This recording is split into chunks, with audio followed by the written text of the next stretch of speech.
ఓం సాయిరామ్! సాయి బిడ్డలందరికీ కూడా ఈరోజు రక్షాబంధన శుభాకాంక్షలండి.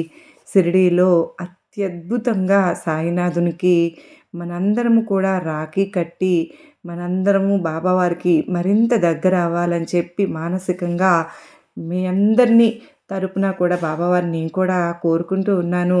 బాయిజా అమ్మ గుర్తొస్తారు కదండీ!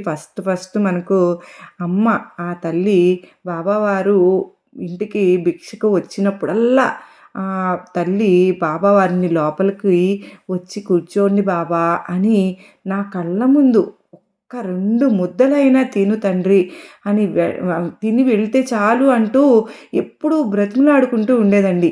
అయితే అసలు బాబావారు మాత్రం ఎప్పుడూ సరే లోపలికనేది వెళ్ళేవారు కాదు.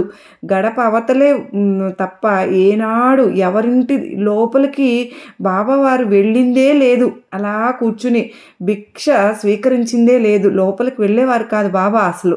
కానీ ఆ తల్లి, ఆ మాతృమూర్తి ప్రేమతో చేసినటువంటి ఆ అభ్యర్థన కాదనలేకపోయేవారు బాబా. ఎప్పుడైనా కాదనలేక బాబావారు అరుదుగా ఆ తల్లి వాళ్ళ ఇంటి ముందు అరుగు మీద కొంచెం సేపు కూర్చునేవారు.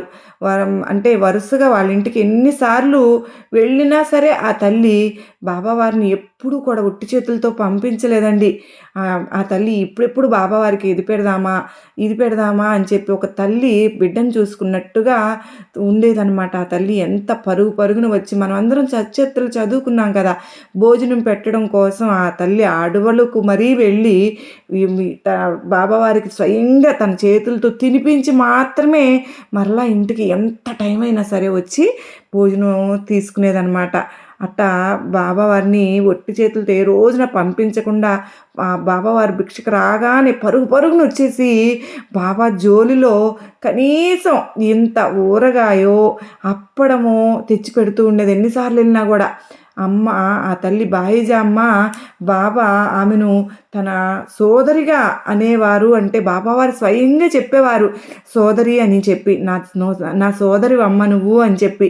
అంటే మరి ఆమె ఎంత గొప్ప అదృష్టవంతురాలో కదండి. మరి నిజంగా బాబావారు బాబా నా ప్రాణంలో ప్రాణమైపోయి నా శ్వాసకు అశ్వాసమైనటువంటి నీవు ఒక ఏకవచనమో బహువచనమో ఏ వచనానికి కూడా అందని అనిర్వచనీయమో నేను అలసిపోయిన వేళ సమస్యల నిశీధిలో భయపడుతున్న ఓదార్చేది మీరే తండ్రి. సర్వేజన సుఖినో.